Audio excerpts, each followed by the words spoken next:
We are ready to start the panel discussion, where we are ready to talk about the objectives behind establishing such a research arm associated with Sri Lanka Institute of Marketing, and at the same time, why SRB is important, especially for all the students, marketers, SMEs, and entrepreneurs out there, and at the same time, why someone should come and refer all these references of SRB for their decision making. So having said that, we are ready to call upon the members of the panel to take your respective seats, starting with, we have, ladies and gentlemen, the Madam President of Sri Lanka Institute of Marketing, Ms. Tilanka Abhiwardena, an international marketing professional with 14 years of experience in strategic marketing management, specializing in IT, telecom, and digital sectors and geographic exposure ranging from Sri Lanka, the UAE, to emerging Asian markets, currently working as the CMO lead of the Southeast Asian emerging markets at the Fortune 500 company Microsoft, leading marketing and communications across 9 Asian countries: Bangladesh, Bhutan, Brunei, Cambodia, Laos, the Maldives, Myanmar, Nepal, and Sri Lanka. Former head of marketing at Etisalat, Lanka, and corporate brand manager at EVIS as well. Welcome, Ms. Tilanka Abhiwardena. And then we have the Vice President of Sri Lanka Institute of Marketing, Mr. Nuwan Gamage, joining the panel.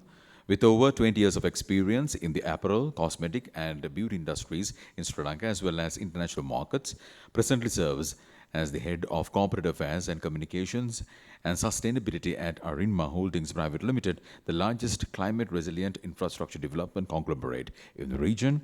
He served at the Sri Lanka Institute of Marketing from 2016 as executive committee member, honorary secretary, and honorary vice president education as well. Welcome, Mr. Nuwan Gamage.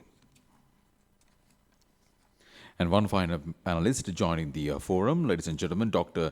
Devasiri N. Jayanta is a senior lecturer attached to the Department of Accountancy and Finance at the Faculty of Management Studies of the Sabaragama University of Sri Lanka, a well-known researcher who has published in high-ranked journals such as Managerial Finance, Emerald, Qualitative Research in Financial Markets, Emerald, Journal of Public Affairs, Wiley, International Journal of Qualitative Methods, SAGE, etc., and counts 17 years of industry experience and more than 7 years of academic experience.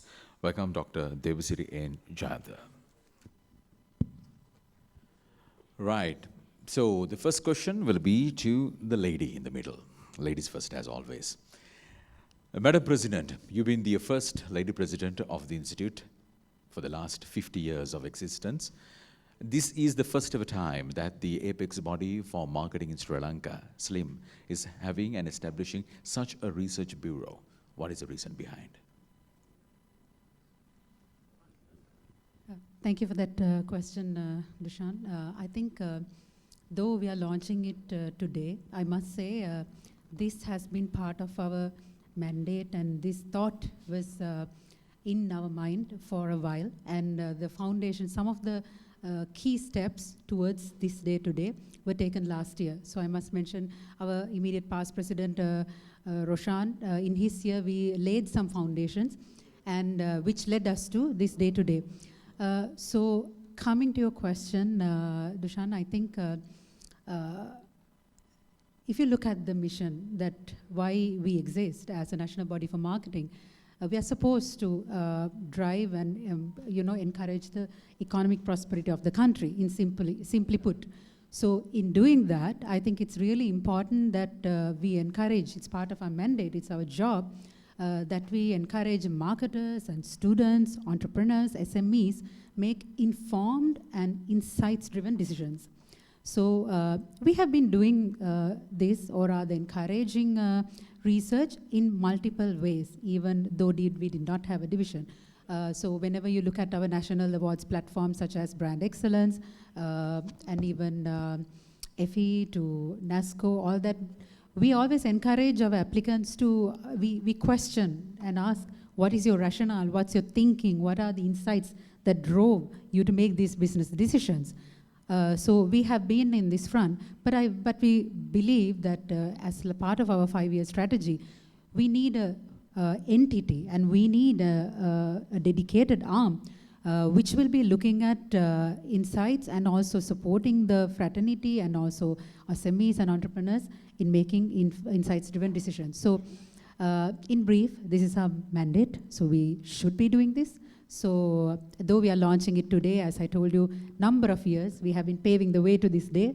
So I think many people deserve the credit, though we are the ones who are launching it today. So we had this seed in our mind, and this is just the beginning. I think many years of good work is ahead of us. Right, yes, it's indeed the right time, I would also say, because people need information, people need insights whilst making their most crucial decisions at the most crucial times, the pandemic time. Mr. Gamage, the Vice President of Education, how would a professional marketer get benefits from such a research arm? Okay, thank you, Dushan. So, as a national body of marketing, we celebrated our 50th year's anniversary last year. So with that, you can see the number of experience that we gathered from these past 50 years as a national body of marketing, and as well as our expertise. As everybody knows that we run different platform for evaluating marketing effort in Sri Lanka. If you take brand excellence for brand, and FEs for communication excellence in marketing communication, and if you take DGs for digital aspect. Likewise, we have a lot of stakeholders who has joined with in a different manner into the national body of marketing. We are going to encapsulate all these experience and expertise into this research bureau, SLIM Research Bureau. With that, whoever who connected with us with the research needs, fulfill their research need, we firmly believe that we can deliver better results as a national body of marketing. And again, our recognition with the number of students, we have developed number of marketers into this nation during past 50 years. And as well as we have been working with Emerald Publishing now. So with that, we have a very good reputation we have earned. I think with that, answering your question, with that, so anyone who is joining with us, any professional marketer, can have a better and reliable, information gathering from SLIM. Right. Dr. Jayanta Devasiri, you are the treasurer of Sri Lanka Institute of Marketing, and apart from that, more importantly, you are the brand ambassador for the South Asian region of Emerald Publishing. How does Emerald help such an endeavor, especially in creating a knowledge economy here in Sri Lanka, whilst assisting in this initiative of Sri Lanka Institute of Marketing? Thank you very much, Dushan, for the timely question. First, I would like to explain what do you mean by a knowledge economy. Knowledge economy is an economic system which in production of goods and services are principally based on knowledge intensive based activities such as research and innovation. Meaning that research and innovation pave the way towards economic prosperity, in other words, developing a knowledge economy. That's why most of the developed countries are investing heavily on research and innovations. For instance, if you take USA, they are investing around 2 to 3% of their GDP for research and innovation.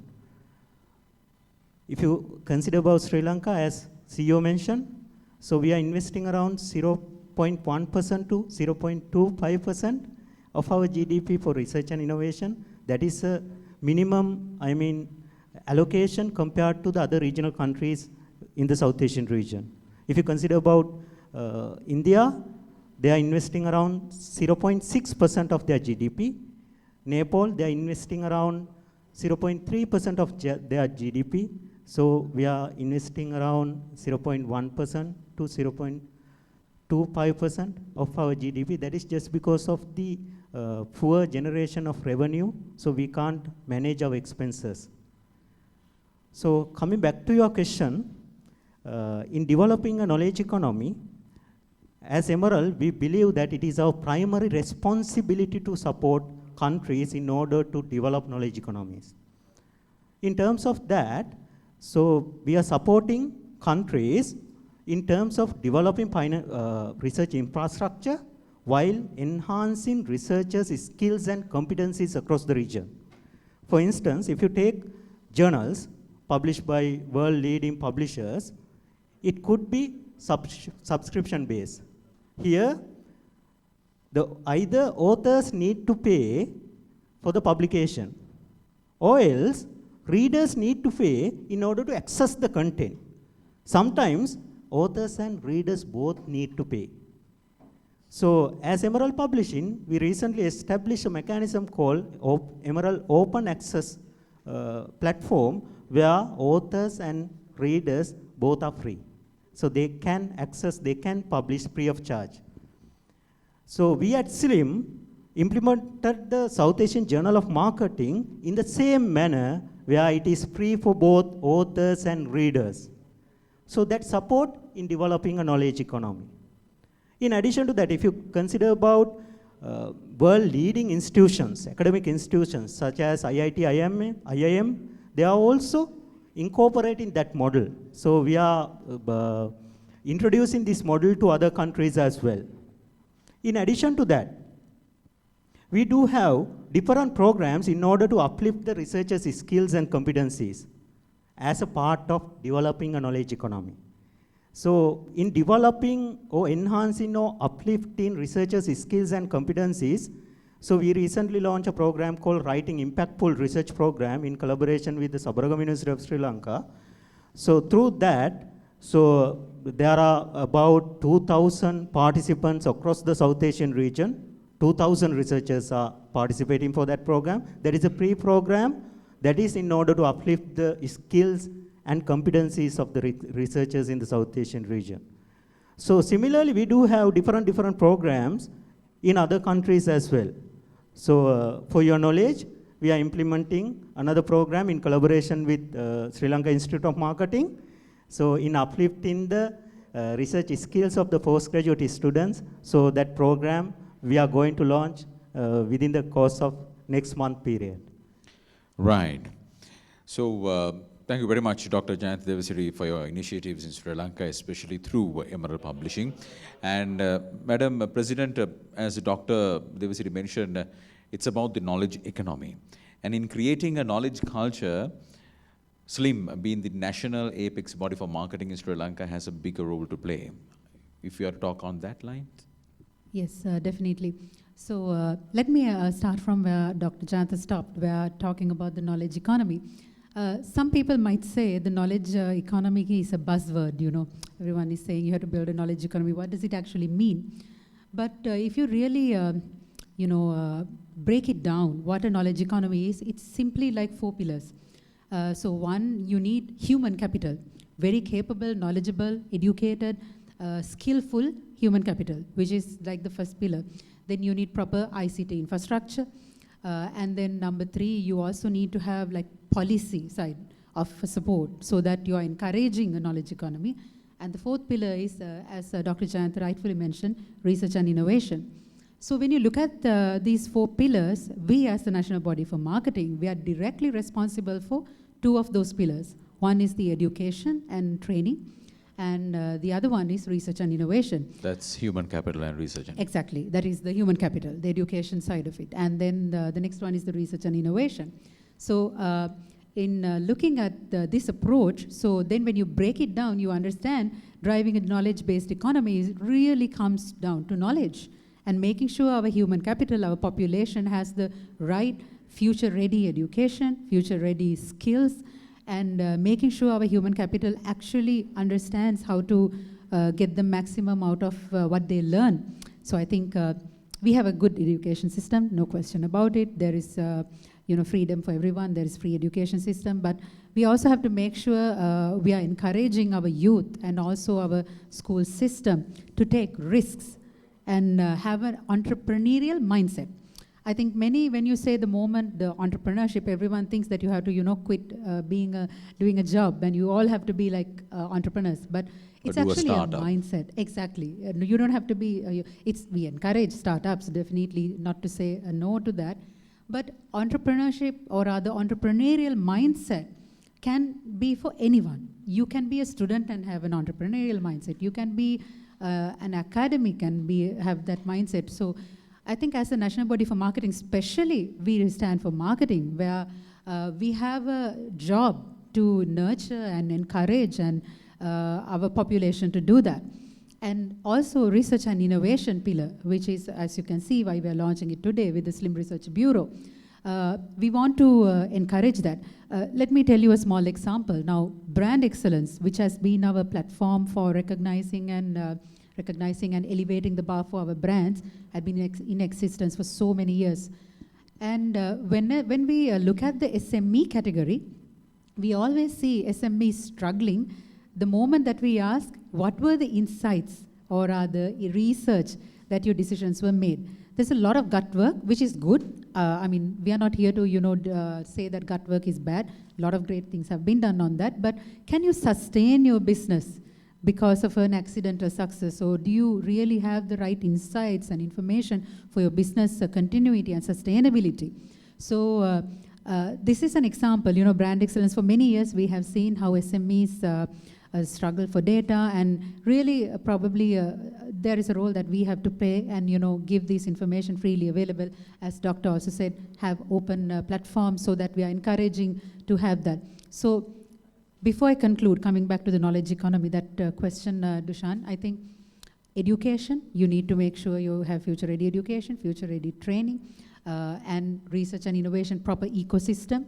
And as a national body, we will be, you remember last year we did the Restart Sri Lanka, and we believe in the current context where we all are talking about a new normalcy, for us to heal the economy or the post-pandemic economic recovery is all about understanding. You have to get the best use of knowledge. We can't use this work the same way and expect different results in this new world. So it's everything about knowledge. How you stand out in the region, how you stand out in the world. We cannot, just rely on hard work. It's all about being smart and being insights driven. So we will be soon launching our national initiative, or rather we have already launched, but the campaign will be launching soon. That is Future Ready Sri Lanka. So whilst we have all these challenges, this pandemic, lots of things, when you look around, there's a lot of challenges. But I think this is exactly the time for us to use it as a springboard, and emerge as victors and, really see the positive side of this through all these negativities and embrace a knowledge economy. How do you see the policy part? Because in your elaboration, in the first couple of sentences you mentioned about the policy. In Sri Lanka, how do you see the policies being adopted? Are we adopting the correct policies, or are we on the right track in doing so?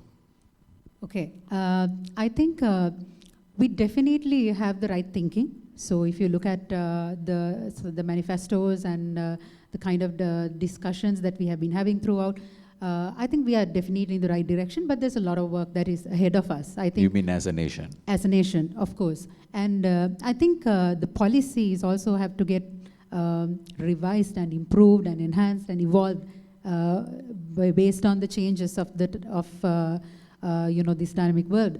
And even McKinsey says we are currently in a double disruption, because from one side there is the pandemic, and the other side there is a digital disruption. So it's like a double disruption. So I think the policies, not just the policymakers, I think even the institutes, organizations, we all have to do things differently. So there's more work ahead of us than what we have done. So I think there's a lot to be done. All right, thank you very much. Mr. Gamage, if anyone wants to get the information or insights from all these references that will be listed in the Slim Research Bureau, what is the mechanism in doing so? So basically, as I previously mentioned, now we are collaborating with, because we have several platforms in this research bureau. One is South Asian Marketing Journal, and we have annually marketing research symposium. So with that, when academia wanted to participate for this thing, they can submit kind of their research into our these two platforms. And apart from that, we have two arms here. One is the academic arm, another one is commercial. Basically, we are servicing for the research need of, especially as Madam President mentioned, for the SMEs, because If you take SLIM vision, so basically that is, we have to contribute to the economic prosperity of Sri Lanka. We are aligning with that vision and the future ready mindset for next couple of years. SLIM is driving that direction, to that direction. With that, actually, anybody think that they wanted to do a collaborative research. We actually openly invite all the research agencies in Sri Lanka as well to come and collaborate with us, because it's a national initiative. So even though SLIM as a, most of the people see SLIM as only a national, education center for marketing. But apart from that, we have a membership base, right? We are servicing for members, and as well as award ceremonies that I told you, previously mentioned. And now the research bureau. With that, I think we are becoming a, turnkey solution for Sri Lanka marketing fraternity. So with that, actually anybody, so there is no proper kind of I can't say like you have to come in this way and that way. Anybody who is having research mindset, we are developing a center of excellence in marketing, researcher to come and practice. Dr. Devasiri, now we have seen so much of researchers taking place and even publishing them, all the contents. But still, there seems a gap between a practitioner need and an academic researcher, especially when it comes to a national initiative or a national decision making. Are the decision makers really taking into consideration the inputs from all these research outcomes? Your thoughts on that? Yeah. So thank you very much, Dushan, for the question.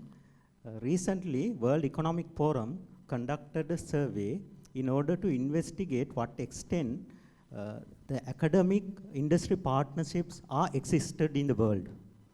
The results revealed that developed countries such as USA, UK, Finland, Israel, Switzerland, they are top in the list. So I am proud to state that we are ranked at 56th position out of 137 countries. However, I do still have a question. How many PhD studentships are funded by the industry here in Sri Lanka? If you answer it, not at all. Not at all. So that here we can see a gap between academia and industry. If you consider about developed countries, you can see that thousands of PhD studentships are funded by the industry. For an example, recently, British Pharmaceutical Association conducted a survey in order to investigate how many PhD studentships are funded for the pharmaceutical industry. The results reveal that approximately around 500 PhD studentships a year are funded by the industry to the academia. So meaning that here there is a gap. As the SLIM Research Bureau, we promise you that we are going to bridge this gap. Then you will ask, how we are going to do that? So the simple answer is that if there are industry research issues which can be investigated through PhD studentships, we will pass that lead to the universities. So then you will ask, why you are doing this without making a profit out of it? So as Madam President correctly stated, so we are a non-profit organization. We have to give back to the society. That is our primary objective. While making profits, as our Vice President Nuwan correctly stated, there are two pillars in SLIM Research Bureau. One is commercial research arm. The second one is non-commercial research arm. So if you consider about a research institution or research company, you can see that commercial part. But you can't see the non-commercial part. Here the wonder is that we do have the non-commercial part in order to give back to the society, where everyone in the industry, everyone in the academia can collaborate with us in order to develop the country for a knowledge economy while achieving the economic prosperity as is stated in our vision. Thank you, Dushan. Right. So before I come to Madam President with the one final question, would like to ask Mr. Gamage. Now, yeah, Dr. Devasiri mentioned about the gap between the practitioner's need and the academic research, and how SRB can play the role in bridging the gap. My question is about the content of most of all these research outcomes. Can a layman understand these? Especially, Madam President mentioned about the brand excellence, and when you ask questions about the research insight that SMEs are taking. The problem would be sometimes they won't be, they won't have the correct knowledge in understanding all these outcomes. Yes, actually that's where we play our role. Basically, when you take raw research data, even though some of the educated person can't understand that. So I think you would agree with me. So that's why this, most of the psychologists has done a research around the world.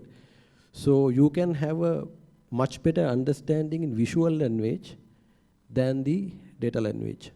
So we are going to transfer whatever the research needer or maybe a research seeker, the way that he wanted to have this research, especially infographics, those kind of a graphical element or maybe a visual element to any layman can understand in that point. So that basically, based on their requirement, we can customize data into their understanding. Say for an example, I will give you my real life example. I work most of local companies, so run by the one person, ownership. So they proprietorship. They basically don't believe this research data. They see this as a kind of not as an investment. It's like something that you spend unnecessarily. So, but you have to show them, as a good marketer, you have to show them this is the way your competitor is working. This is the way the consumer insight or a consumer preference is changing, especially when it comes to digital. Now the data is going in a digital. You can understand marketing is done by the data driven now. So that's where our world is moving, already moved there. So with that, people's attention span has gone down like 3 seconds. So even though once you don't have time to read whatever the report, you imagine how many report comes per day to your WhatsApp group, whatever the group that you have in WhatsApp. So do you have time to read this? No. You have to give the represent. That's we call in. I think Dr. Jayant would agree with me. That's the presentation. That's the interpretation of data. So basically, you have to have that kind of a knowledge in, otherwise whatever the report you circulate or whatever the report you generate from the research will never understand by anybody. So we have that strength in-house. So that's where we are going to play our major trump. Right, thank you very much, Mr. Nuwan Gamage. One final question to Madam President, Ms. Tilanka Abeyewardena. You talked about the future-ready marketers. You talked about empowering the local entrepreneurs. What's the future plan, especially under your tenureship with Sri Lanka Institute of Marketing? Yes, Dushan, if you allow me to take a step back and add to what VP Nuwan said. I think adding to what he said, we are a not-for-profit and a national body for marketing, and we are building an ecosystem. We are not considered competition. Instead, people can collaborate with us. So that's where we have the commercial and non-commercial, and we are really opening our arms to the entire fraternity so that we all come together and build a knowledge-based ecosystem. So this won't happen overnight. I mean, we can say all these beautiful words and tomorrow come back and say it has happened. No, it takes a lot of hard work and smart work for over a period of time. Only we will get there. But I think that's where it's important that a national body like SLIM coming forward, where we already have a good database and an ecosystem of SMEs that we are supporting, all the brand marketers and all the communications professionals. And from one side, we have thousands of students who are coming out of our education system. So this itself is helping us, giving us an ecosystem that we should be nurturing. So I think adding to what VP Nuwan said, I would like you to add to what you mentioned.